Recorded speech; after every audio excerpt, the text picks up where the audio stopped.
Aujourd'hui est un grand jour pour vous. C'est le jour de votre ascension de la grandiose Sierra Nevada. Mais avant ça, je vous ai préparé dans ce guide de road trip prêt à voyager dans le sud de l'Espagne, un itinéraire incroyable pour votre 3e journée. Au programme, ce sont des cols, des reliefs, des virages à l'infini, des panoramas époustouflants sur le désert de Gorafé. Ouais, en fait, tout ce qu'il faut pour nager en plein bonheur et même au cœur de l'hiver.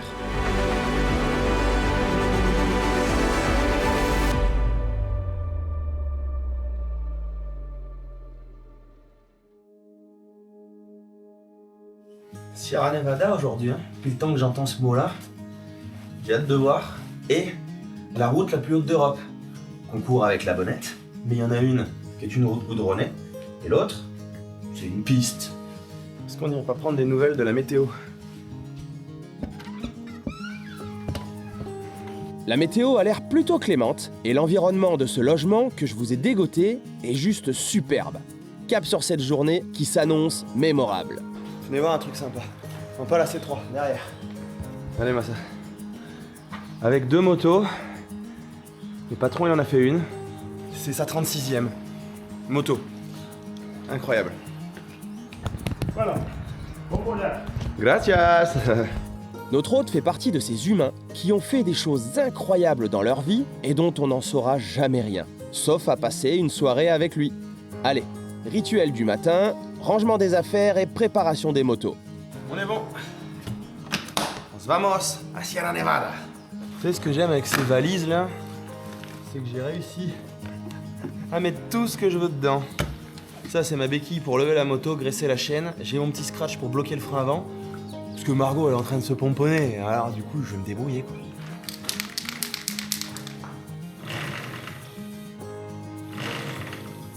Et pendant ce temps-là, Margot a une béquille centrale.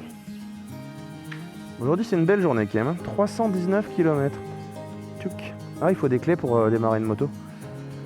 Ça, c'est mon Sport FX7. Ça, c'est un vestige de Senna. Bon, bref, on arrive à coupler les deux ensemble. Du coup, là, je suis en train de exploser les oreilles en fait. Disculpe.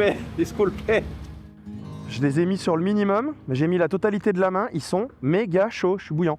Il fait 4, hein. Quand on va rouler, ça va nous calmer. 8h53, nous partons enfin à la découverte d'un monument naturel de l'Espagne. Pour votre 3e journée sur ce road trip, vous filerez de bon matin vers les plus belles montagnes de la région. Et comme sur le chemin, j'ai réussi à vous ajouter quelques petits reliefs avec leur col, on ne va pas s'en priver. Sauf que vous allez voir qu'en plein cœur de l'hiver, l'improvisation s'invite parfois dans l'aventure. La météo d'aujourd'hui est donc celle qu'on retrouve typiquement en Espagne du Sud en plein hiver. Et à 9h18 du matin, il fait déjà 7 degrés. 7 degrés qui vont très rapidement se transformer en une bonne grosse dizaine. En toute franchise, est-ce que vous ne vous voyez pas ici, en plein hiver ou en début de saison, à venir rouler pour s'aérer pendant une période un peu météorologiquement morose chez nous? Vous voyez la petite chose qui est écrite là? 7 degrés, 9h20 du matin. C'est grâce à lui. Hier, on aurait eu au moins ça. Ce qui veut dire que dans 2 heures, Margot, on enlève les couches là. On n'en pourra plus, je pense.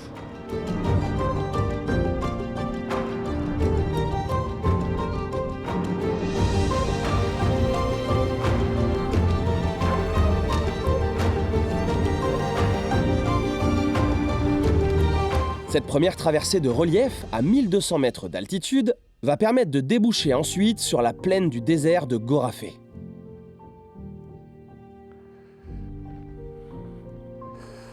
Du coup, on va profiter de cette petite pause dans cet environnement magnifique pour changer les gants.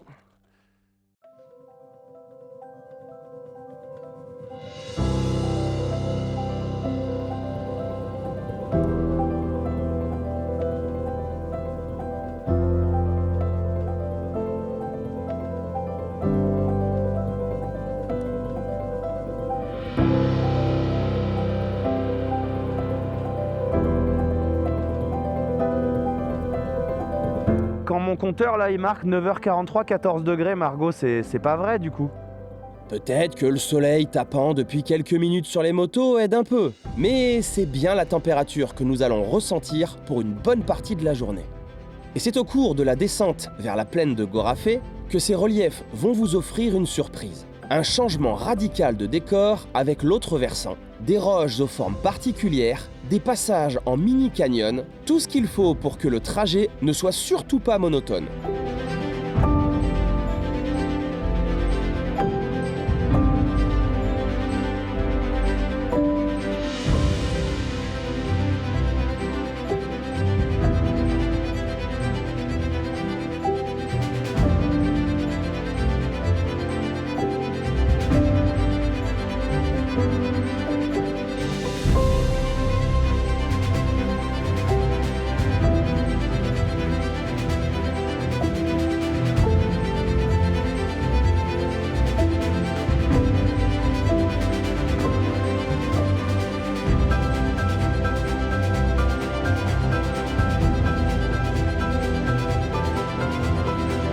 Tu cherches quoi? Tu cherches des chevaux pour ta moto? Un peu d'humour entre motards, ça fait partie du voyage. Clairement, aujourd'hui, les éléments sont réunis. On a les paysages, on a la route, on a le soleil, on a la température alors qu'on est début décembre. Qu'est-ce que vous pensez de ces petites vues de bon matin? 10h du mat, mois de décembre, il fait bon, on est bien. Ça vous tente ou pas? Ça va marcher en janvier, en février, en mars, voilà. Hein. Laissez-moi vous parler quelques instants de ce curieux désert de Gorafé en arrière-plan. C'est l'un des paysages les plus déroutants d'Andalousie, voire d'Espagne. Contrairement à l'image classique du désert, ici, il n'y a ni dunes ni sable, mais des Badlands. Une terre tendre, érodée par l'eau et le vent, sculptée pendant des millions d'années en canyons, ravines et crêtes acérées. Un décor presque irréel entre western et planète oubliée.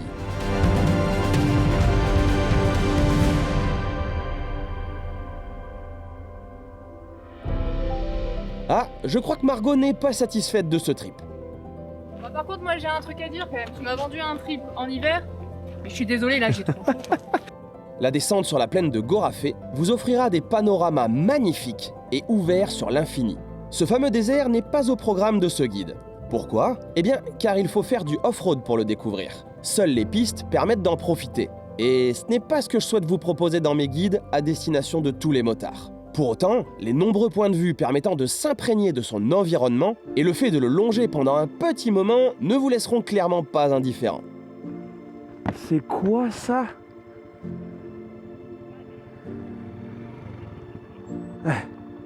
Non, j'étais pas exactement prêt, non. J'avais pas prévu de prendre une petite claque visuelle à l'instant, là, tu vois. Tu sais qu'on va manger des tapas à grenade ce soir. Faudrait qu'on arrête d'être interpellé par des paysages, quoi. Une courte liaison va permettre d'aller traverser un massif avec un tout autre visage pour varier encore et toujours les plaisirs. Et ce sera la dernière barrière avant la Sierra Nevada. Sauf que là-bas, on nous a réservé une petite mauvaise surprise. C'est un peu avant d'attaquer l'ascension d'un col de montagne qu'un premier indice nous a inquiétés. Même sans parler espagnol couramment, on sent que de l'improvisation va être nécessaire.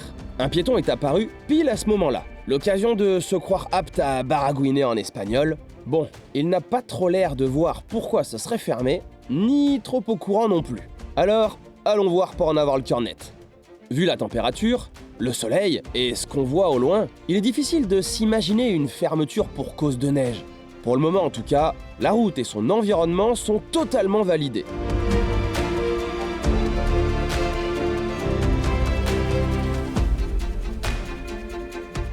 Par contre, moi je commence à avoir froid.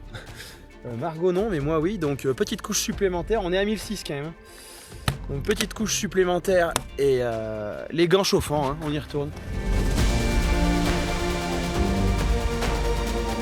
Cette route est déroutante. J'ai l'impression d'être en train de grimper le Mont Ventoux, qui culmine à 1900 mètres en mode désertique, et c'est exactement notre altitude ici, à cet instant. La végétation persiste, et l'impression d'être en altitude, elle, est toujours absente. Mais quelques minutes plus loin...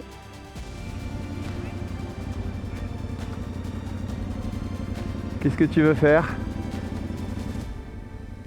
Tu le sens pas?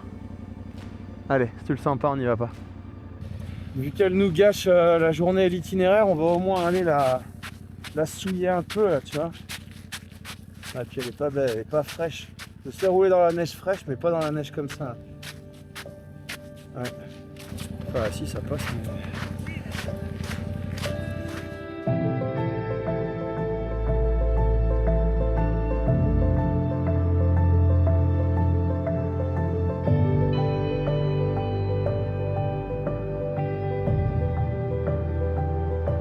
Ça passait probablement, oui. Mais si au col, une grosse barrière nous attendait, dans tous les cas, l'interdiction de passer aurait été bien présente. Et il est hors de question de forcer Margot à s'aventurer sur un terrain alors qu'elle ne le sent pas. Il faudra profiter des paysages car le contournement va se faire par une voie rapide.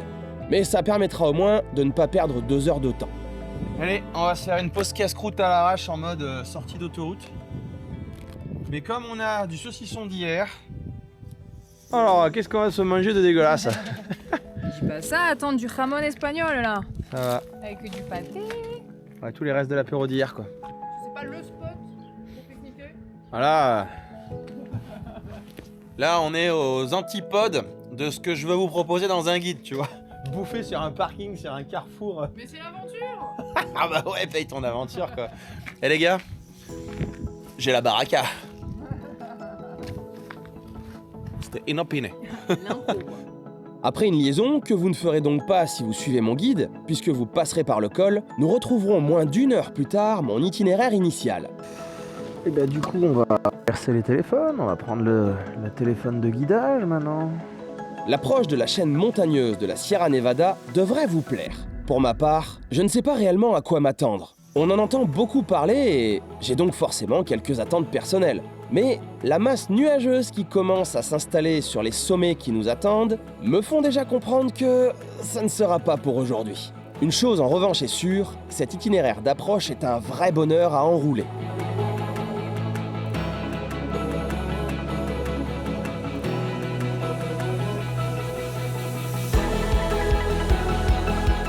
Oh, mais ça me donne pas des neurones supplémentaires, je vous garantis. Hein. Oui, 40 à l'heure, bah c'est ça, ouais. Oh, bah j'y suis, regarde. 1, 2, 3, 4, 40, c'est bon.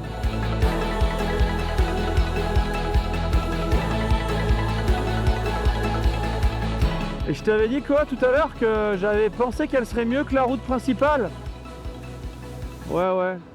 Confirmation garantie.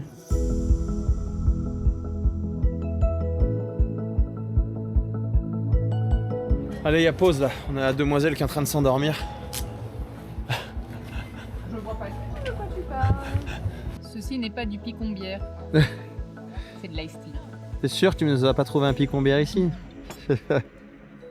Ah ouais. Tu t'attends à quoi pour la fameuse Sierra Nevada là? Oh, ça va être naze. Margot, destructrice de contenu. Hop. Margot n'y sera pour rien du tout, mais l'absence totale de visibilité, elle, aura sa part dans l'histoire.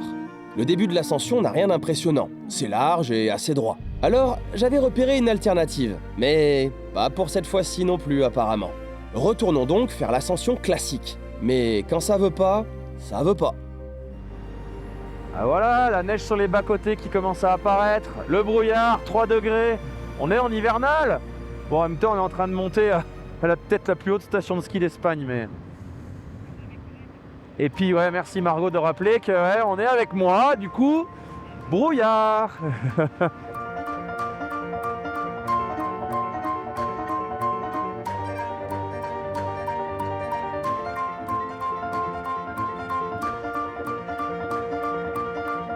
C'est ici que s'arrête ton trajet, madame. Ah putain, fais gaffe, t'as la... Ouais, mais c'est bon, elle va passer.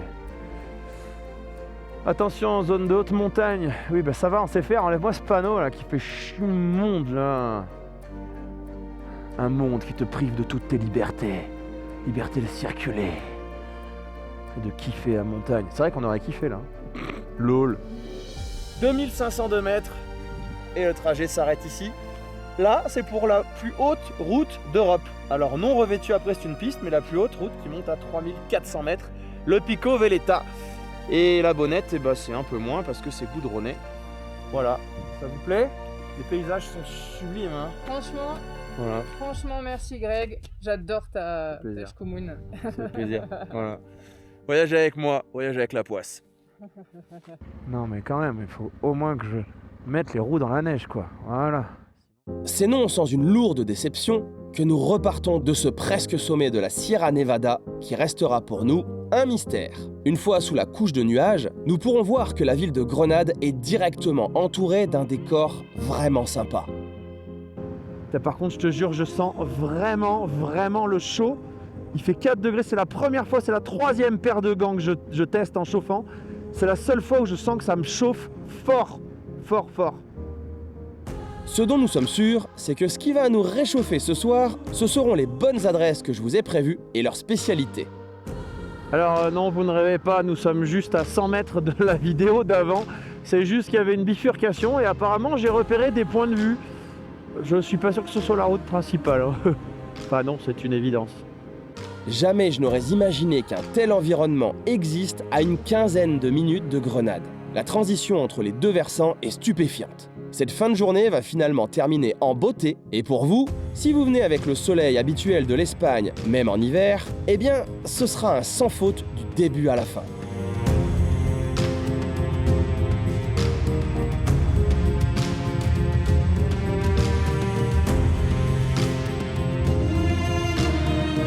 Non mais vous avez vu là comme c'est beau là. Enfin c'est beau partout.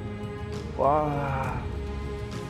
On est d'accord que vous voyez mieux que moi dans mes rétros, mais ça a l'air chouette là-bas derrière là.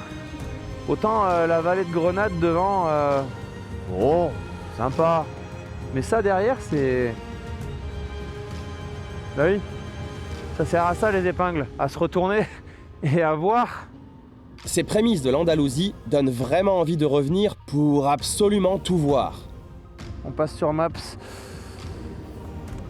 on change de téléphone et on va à l'hôtel. Impossible d'afficher les informations. Vous savez quoi? Trouver à Grenade un hôtel correct, pas hors de prix, mais plutôt hors de cette fichue zone à faible émission, pour ne pas devoir abandonner la moto dans un parking public payant et non surveillé, eh bien c'était mission très difficile. Mais avec beaucoup de persévérance, je vous ai trouvé 3 adresses qui feront l'affaire avec les motos en sécurité. Bon, le mode motard est posé, on va passer au mode touriste maintenant. Grenade, tapas. On n'est pas venu que là pour souffrir. Avec un petit coup de taxi pour moins de 10 €, je vous recommanderais donc de faire comme nous, la tournée des meilleurs bars à tapas de la ville. Non, c'est pas bon. C'est pas bon du tout. Non, c'est pas bon. En fait, il était tellement pas bon que j'ai osé. Normalement, je le fais jamais. Lui demander s'il peut le changer en fait, parce que c'était infect. Et là, il m'en a mis un qui est bien, donc je vais pas être gronchon. Hashtag bip. Pardon. Ça va être sensuel. La prochaine journée va entamer le retour sur 3 jours en prenant plein est, mais par des routes incroyables, toujours des reliefs, toujours des virages et des panoramas à profusion, avec, pour nous, quelques surprises qui risquent de nous compliquer la tâche.